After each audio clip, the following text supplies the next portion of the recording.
Hello everybody, welcome back. We are here for part 3 of the Not So Traditional Grammar series. Today we're shifting our focus a little bit. For the past two, we've set up this kind of comparison, past two lectures that is, we've set up these comparison points of traditional grammar versus modern linguistics grammar in the first one. And in the last one, we set up a comparison between traditional grammar and modern syntax or generative grammar in the last one and looked at some of those differences. We got a little bogged down in some details last time. We went a little long, so today I'm going to try and keep it a little shorter for you and hopefully a little lighter. We're going to take a different spin. We're not going to do any, we're going to do a comparison of a different sort, not comparing two things like that. Today what we're going to look at is grammatical change over time and grammatical variation. So in the past couple lectures, and in general in this class, we present the rules of English as fairly static entities which we can learn and reproduce and identify. And that makes a lot of sense. That's grammar on what we're going to call a synchronic level. A slice of time, and that slice of time being right now, in fact. What does English grammar look like in 2021? I almost said 2020, but I got myself. Today what we're going to look at is, we're going to take a look at what's called diachrony, or diachronic time. Right? So it's change over time, not in a single slice, but looking at how things have changed. And we're going to look at that to show that grammar isn't static and that it does indeed change despite these rules that we're learning. And we're also going to look a little bit at how it causes variation in the language. When the language, spoiler alert, when the language changes over time, it changes in some areas and not others, and this produces variation in production, which is really cool. So we're going to take a stab at that today. The overall, let me change my screen. The overall scheme plan for today looks like this. We're going to start out with just some examples of what I mean when I say variation. What does linguistic variation look like? And we'll use using English as our example language, obviously. We're going to look at some historical linguistics, get some background in how languages change, what are some basic concepts of language change, and see them in action. And then we're going to kind of shift back into what are some, just a couple examples of what are some specific changes that have happened in English grammar, let's say in the past 1,000 years. We'll give ourselves a nice, reasonably wide range in time in diachrony there. Cool. That's the plan. So linguistic variation, let's talk about that first. Here are some examples of what it looks like. Language variation comes in many different forms. So a language variation is where two speakers of the same language or similar language, dialects, I'm not going to get into that issue today, but they have options for saying something in English in different ways. At a very basic kind of rudimentary level that's often most obvious to us, we have linguistic variation in terms of lexical items or word choice. People vary with word choice and how they produce the English language. One of the most infamous examples of this is the pop versus soda distinction. So think to yourself, what do you use to describe a sweetened fizzy beverage, right? Do you say pop or do you say soda? And it doesn't change tons and tons about the language, but this is a site for linguistic variation. You can have like some fun polls to see who says things in certain ways. And we see that these are variants. There's a variant pop and a variant soda, and different segments of the population, very often regionally bound, will choose one of these. You can still recognize the other one. It's not that I say pop personally, Midwest born, but it's not that I don't understand what you say when you say soda. It's that personally in my system of rules, my idiosyncratic grammar here, I use pop, the variant pop here. And we can see these kinds of variants, these kinds of variation appearing across all different levels of language, which is really fascinating. So not just lexical, but there's also phonological changes here. So take a look at these two words. Say them to yourselves. I'll say them in a second, but I don't want to ruin it. And you're going to ask yourself, do I say these two words on screen the same way or differently? Do I pronounce these the same way, identically, or are they different? And for different segments of the population, you'll have different answers for this. So I would say these caught, caught, caught, caught, versus cot, cot. This is the thing a cot is something you lie on, not super comfortably perhaps, but in a pinch you could do that. And caught is like to catch something. And so I say those two things differently, but there's a merger in certain segments of English-speaking populations where these are said identically. Interesting. Phonological variation. Do you say them the same? That's one variant, or do you say them differently? There's a similar phonological change here, kind of a fun one between these three words.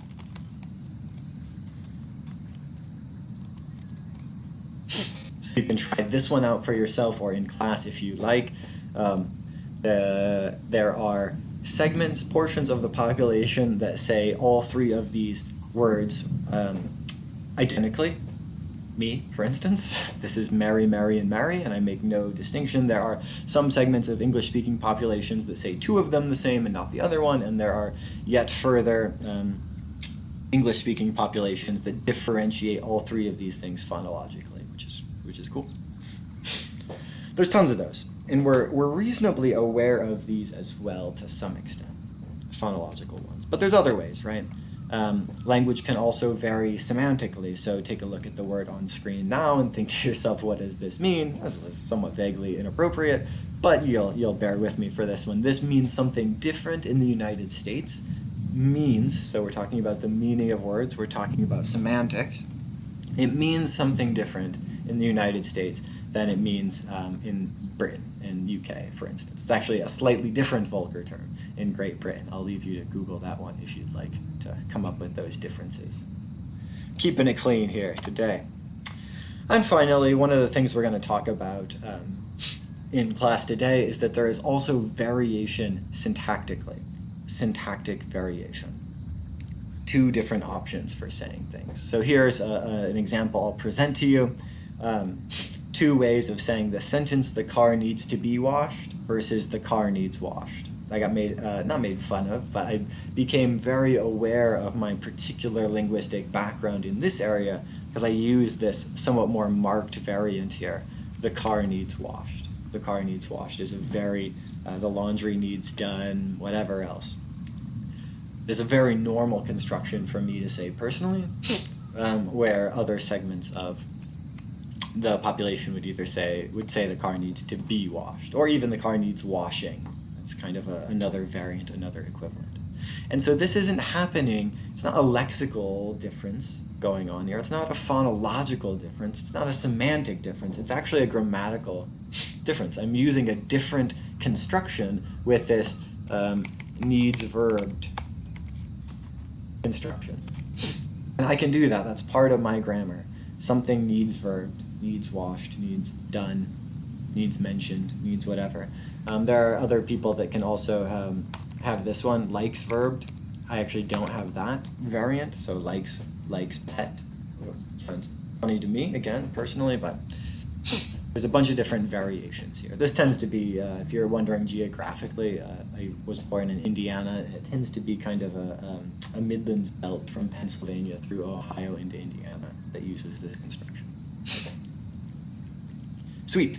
So we've established here many different types of variation. That variation exists across essentially all dimensions of a language, which is really cool. There's any possible place where variation can exist, it seems to.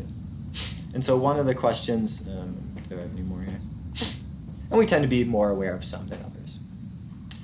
One of the questions we're going to ask ourselves is, where does this variation come from? Right? This variation exists in the language English right now, synchronically, and we want to ask ourselves, how did this happen? How did we get here? There's one more, before we do, I forgot I had one more example of syntactic variation going on here. So take a look at this sentence. Pantyhose are so expensive anymore, I just try to get a suntan and forget about it. A great example sentence. And what's strange to me here, in some varieties that don't have this construction, including my own, is this word anymore.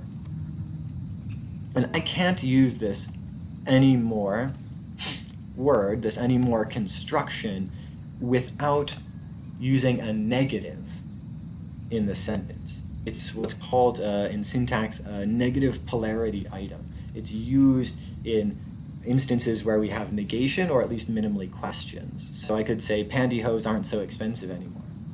But I can't say pantyhose are so expensive anymore with that positive polarity. It just doesn't work in my variety of grammar. What does this sentence actually mean? Hopefully you see that variation now. Think to yourself, can you say that without the negation? Can you say that with the negation?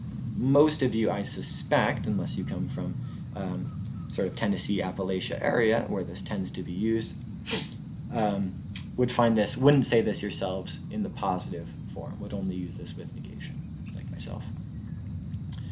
What does it mean? Well, it actually means something. Anymore is a stand-in here for something like nowadays. Pantyhose are so expensive nowadays, I just try to get a good suntan and forget about it, which is pretty cool. Another example here of some constructions that vary within the English language. Some pretty simple examples. There's more intense ones in wider, in other dialects of English if we compare them. Cool. So again, we're coming back to, we acknowledge this variation and we want to ask why. Why is this here? And the answer is, I spoiled it in the intro, they're due to language change often. Language change is a fundamental property of language, and thus, in some sense, a fundamental property of grammar itself. Languages and their rule systems, their grammars, are constantly changing. They're constantly in flux. And this is a natural process of language. For as long as we've been paying attention to languages, languages have been changing. And furthermore, as a corollary of this language change, and this is important to our, to some sense, to our prescriptivism versus descriptivism discussion here. Language change is neither improvement. It's not the case that languages over the past 2 millennia have been getting better, and they also haven't been getting worse. So we want to avoid that type of rhetoric, and you hear this actually in both ways in the media fairly often. I think of this language degeneration argument. I hear that all the time, and sorry to this segment of population, you usually hear it from older adults. They lament the degeneration or the degrading status of the language by the youths, right? That's kind of like a common trope, and every generation this seems to come back around. There's no evidence to support that, to be fairly frank about it. That's just not the case. But it's also not the case that language is getting better. We're not getting finding better ways to do language. That's also a claim that's been made by linguists, among others, and it doesn't hold any water, right? When we look at language as this, kind of technology, this kind of tool often used for communication, we find them to actually be pretty equivalent. So ancient languages that were spoken 6,000 years ago are the same in quality as languages that are spoken today. Ancient languages spoken, who knows, 8,000, 10,000 years ago, are the same in quality as are spoken today. Let that sink in, because that's actually a really important aspect of language change. Languages always changing, not necessarily getting better, not getting worse, just different. And this is something that's happening all the time, and what's cool about that is that this is happening right now as well. The thing is that language change tends to, in this natural process, tends to change fairly slowly, and we don't always pay super close attention to it. So it's really easy to see language change over large periods of time. If we take a very large diachronic slice of the English language, it's very easy to see the changes that have happened. It's harder to tell the linguistic changes that have happened from yesterday to today. Maybe there's an instance where that's not true, if there's like a new coining of a word, some new viral video that introduces some new lexical item to the mainstream public, right? That may be a discernible difference day to day, but in general, not so much. So what I'm going to do now is I'm going to show you some diachronic change in the English language over about, how far back am I going to go? Maybe 6,000 years. Let's go about 6,000 years back. Let me fuss with my screen because I'm going to shift over here. I'm going to throw this one on. Myself. Oh no. I don't know how to bring myself to the front, so I'm probably not going to bother. Give me 1 second. I'm making faces at you right now. You just can't see it. That's fine. I'll be gone for this particular portion.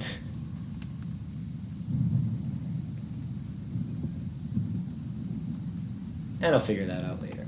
So here what we have instead, rather than my face, is the English language. This is the English language, so you guys can read this, right?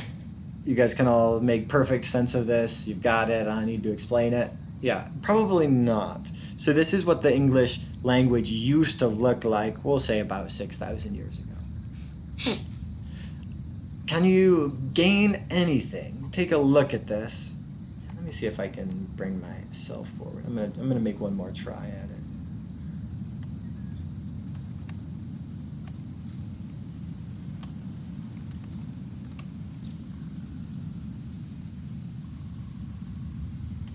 Oh, I did it. Take a look at this and figure out, see if there's anything you can make out of this. Are there any words that you can pick out? I'm going to scale us through time as we go here, thousands of years in a single blow. And you're going to see, can you make anything? From this, it might be tough. It might be tough. But if you have anything, you can call it out. And if you're watching this in class, Professor Johnson can put it on the board. Or if you're watching this at home, you can make note of it yourself when you start to have some guesses about what some of these words will eventually mean in English. Here's the second part. There's 2 pages of this text, actually. Here's the, maybe. Here's the second part of this text. I'll just leave this up shortly. This is going to be the hardest one. And spoiler alert, it's going to stay hard for a while. It's going to stay hard for quite a while. So take a look at this. Anything we can gain? Probably not. Let's fast forward a smooth 4,000 years. We're going to take a nice big jump here, big cut out of this. And now I put the second line, so here's the original line. Here's the 4,000 years forward one. So you can see it just below it. Anything we can make from this? Estrana, at least this one's like slightly more pronounceable, right? Like I don't even know where I'm going with Gehudeyestranum Kumtam Pehantam Egum. There's people, you can Google this afterwards. I'll provide a little link perhaps. Or you can see somebody trying to pronounce this in the old form. It's really comical and kind of fun. This one, the second line at least I can start to pronounce. Gestrana, Hunda, Fiando, Quamum, Akuso. Maybe there's something. I'll keep going. Sweet. Let's take a look forward. Another 1,000 years. So here we've added on another 1,000 years. Still looking a little funny. Still looking a little interesting. Maybe again you can start to tag on to some words. Here's my favorite part. Golden corn. Yeah, apparently those haven't changed too much in the past 1,000 years. So we know we're talking about golden corn. Anything else? Here's a hoose. Maybe that's a house. Let's start to pick it up. Let's do another 1,000 years, and we'll get to English itself. And here we can see what this text was talking about. Yesterday, 100 enemies came, axes carrying, on foot going, and in chariots riding. The king and of his men 10 they killed. The houses they burned, took much gold and corn. Hooray for our gold and corn. Cows, pharaohs, and much else four-footed property. So we see the change over time, and it's pretty drastic. Again, like I said, when you're looking at this level of time depth, not yesterday to today, but rather 1,000 years at a chunk, it's very obvious. We can see some interesting ones. We were right about our house guess here. huso, hus to houses, back to domums. And again, if you take any Latin or something, some of these will help. Or domicile, that's the same root that we get domicile from that eventually goes to houses. Kind of interesting. Here, the same kind of thing happening with the king word. So we start with regum, like regicide, like king killing, regicide, and we eventually get to king. Quite different form, but sharing the same root. Pretty interesting. Or my favorite example of this is pharaohs. Pharaohs, I don't even know how you say this word. Do you guys know what this means? What does pharaohs mean in English? This is purportedly, at least, a modern English word. And we can kind of place it in context, right? So here we have cows, pharaohs, and much else four-footed property. So we might be able to make the assumption, if we didn't just Google it, which you can totally do, that this has to do with four-footed property alongside cows. And actually, I think looking back in history at the historical development of this term may even give us a clue. What kind of four-footed, livestock property is this? Well, it's the porkums. Slaughtering that pronunciation, we've got the porkums, and that's absolutely what pharaohs means. It's pigs, and it's actually baby pigs. It's not just the porks, it's the porkums. So we see some cool kind of development here going on in the English language. What we just looked at are these four languages. So that first line there is Indo-European. That's a language, like I said, spoken about 6,000 years ago. It's the source of a bunch of languages, no shocker here, found in both India and Europe and kind of in between. So this goes anywhere, all the Romance languages like French and Spanish, Portuguese, Greek is in here, Italian's in here, Russian is in here, but also Hindi and Farsi, Persian are also Indo-European. So it's got quite the widespread. The second line gives us to Germanic. And the third line, we finally start to get some English. I tricked you. These are what English used to sound like before English existed, I suppose. And modern English is, of course, that last line, despite some weird words like pharaohs, perhaps. Cool. So we've seen some progress over time happening. Here's, if you want to listen to how it sounded, you can type this in, or YouTube this, or maybe I'll post these slides. We're not going to do that now. And it's cool because this is still happening. Again, the same things that brought about the change over this 6,000 year time period are still happening today. We just don't pay attention to them. But when we do pay attention to them, we find them to be happening. So here's a cool example of the Queen of England. And what is interesting about the Queen of England is that she's very old. Right? That's kind of interesting.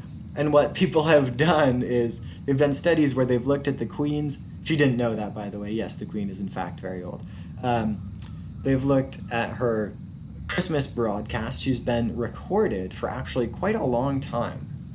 And what they've done is they've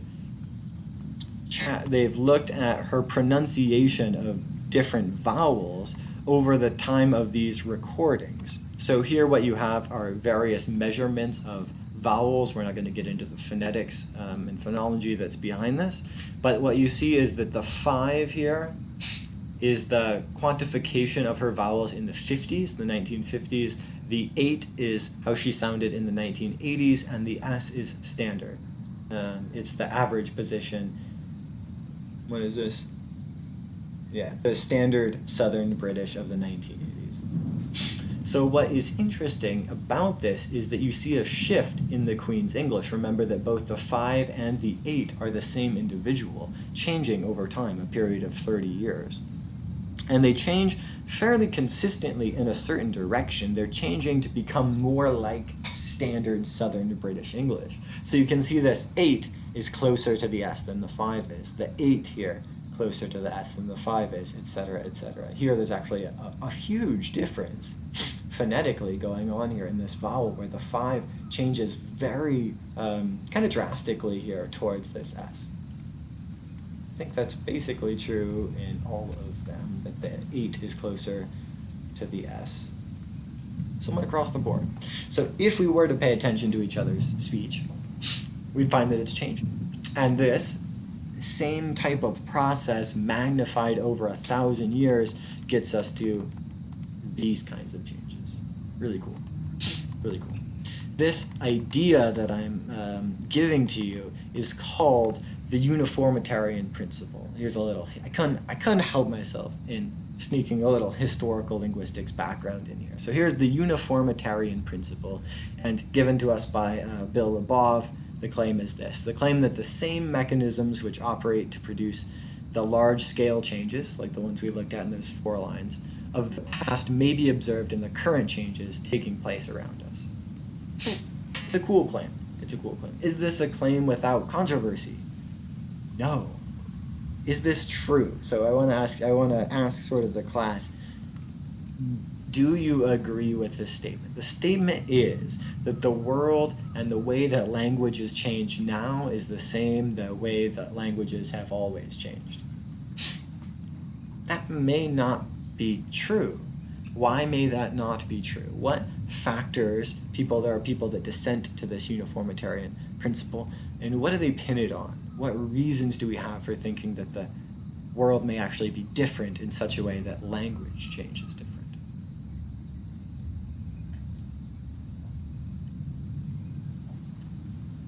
A couple come to mind, kind of related ones. Globalization is often pointed to, and the internet and communication, the ability to communicate with people from different geographic regions with speed and efficiency is something that has existed only for about the past 100 years. Less, actually, right? But something like that. And that's different, where before languages were more regionally bound, the amount of people that you could talk to were different. Back in the day, in the olden days, the pre-times, as they are now. And maybe that actually causes a difference in the way that languages change. It's an interesting to think about, an interesting aspect or thing to think about within historical linguistics. Sweet. Do I want anything else here? Yep, I did. I'm going to slip back to the PowerPoint. There may be a slight hiccup here in my logical prowess. Don't mind me. Nailed it. Sweet. So we've seen a bit about language change. And we can now look at some of these changes in a more finer grained lens within grammatical change, looking at grammatical change within English, that is. So the first change that I have up on the board, we're just going to look at a couple quick. Promise I won't hold you too much longer, is in pronouns. Pronouns have been shifting actually quite a bit, which is odd. You wouldn't necessarily, linguists don't necessarily expect something like pronouns to change quickly or easily. We actually have categorizations of different, although language variation and change can happen anywhere across the language, some areas of language are said to be more stable than others, and pronouns are actually supposed to be relatively stable. Think of it this way, right? It's a little bit harder to introduce a new article, like the or a or an, like what's a new one, than it is to introduce like a new verb. Like we get new verbs all the time, right? To Twitter something, to Snapchat something, to Google something, all these technology words, it's really easy to add those on. But you don't find new pronouns or new articles or new prepositions every day of the week. That's just not a thing that happens. But it does happen occasionally. Here is what the pronoun system used to look like in Old English. You used to have this thou, thee, thy system alongside ye, you, and your. Also thine and yours.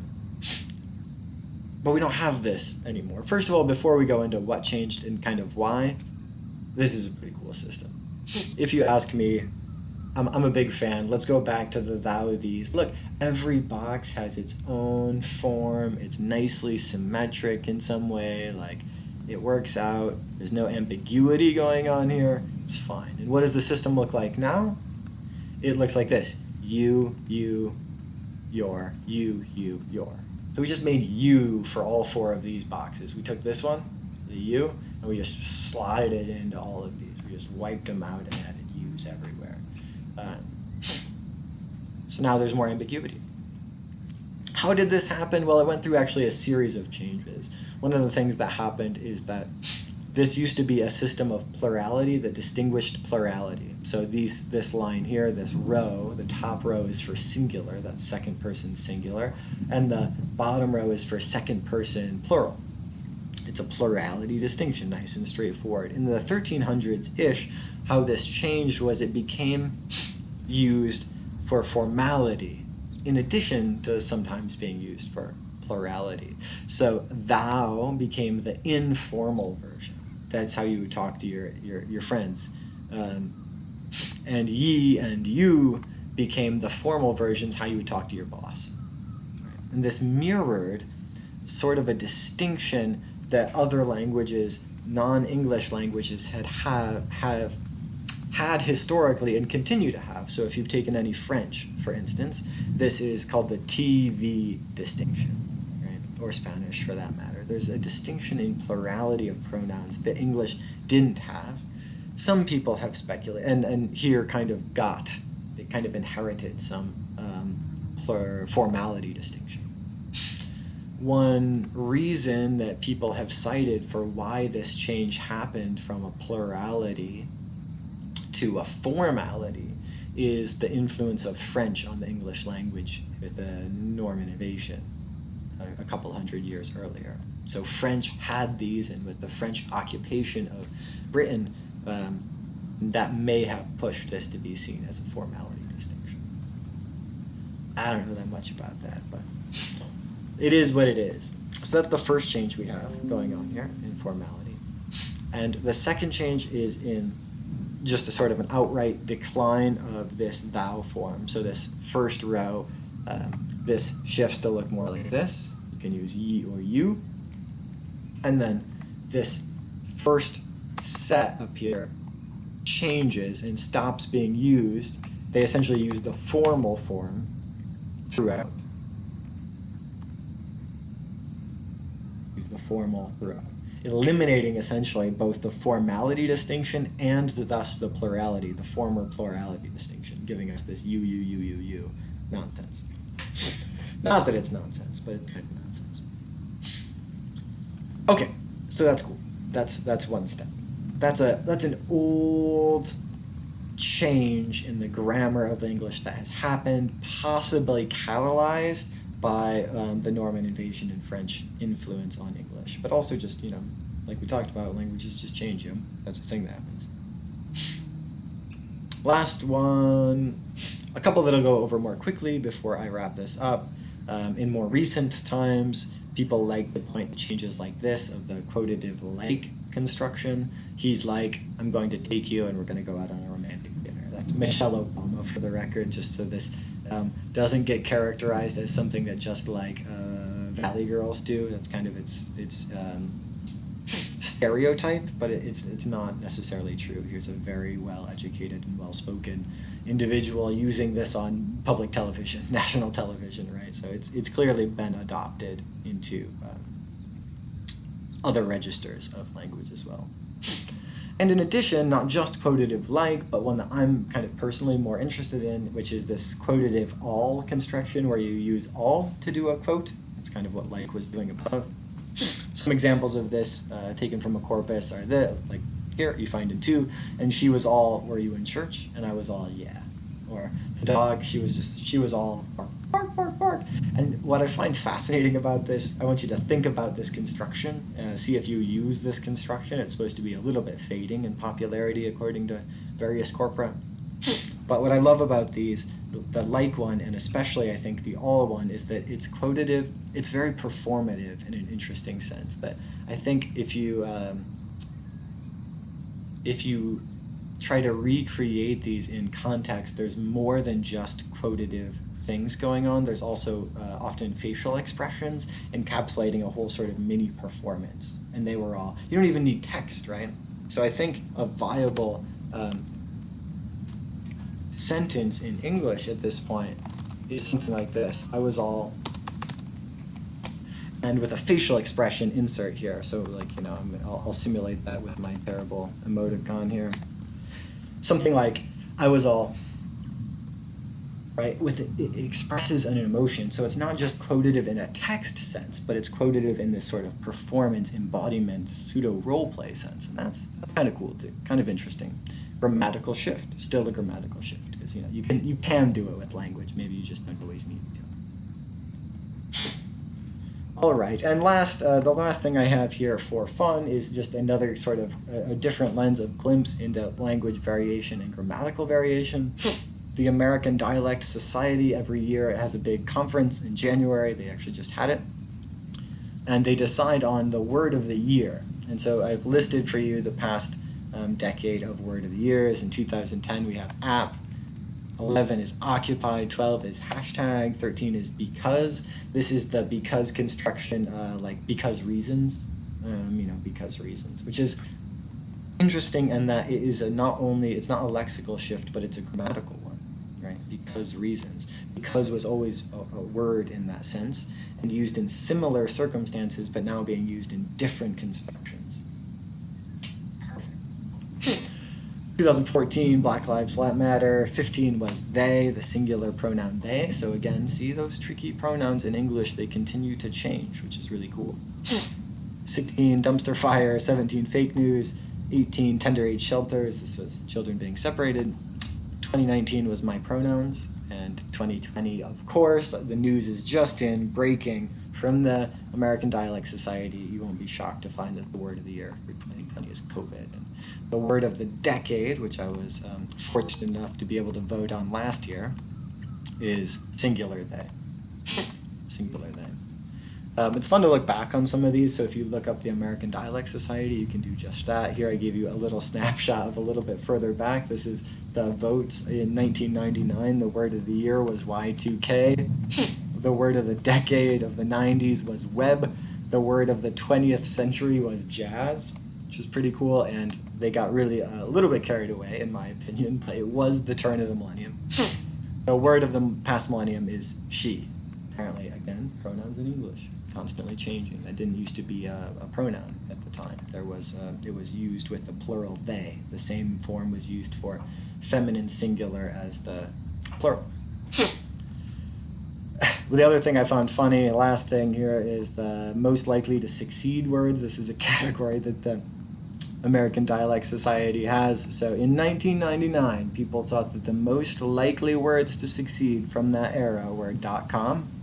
I'll give that to them. Portal, this was like a web portal, which still gets occasional use. E-tail. It's clean, I promise. This is probably not what you think. It has nothing to do with romantic relationships. This was e-commerce. This was instead of e-retail. That one didn't quite catch on, and I, for one, am fairly glad about it.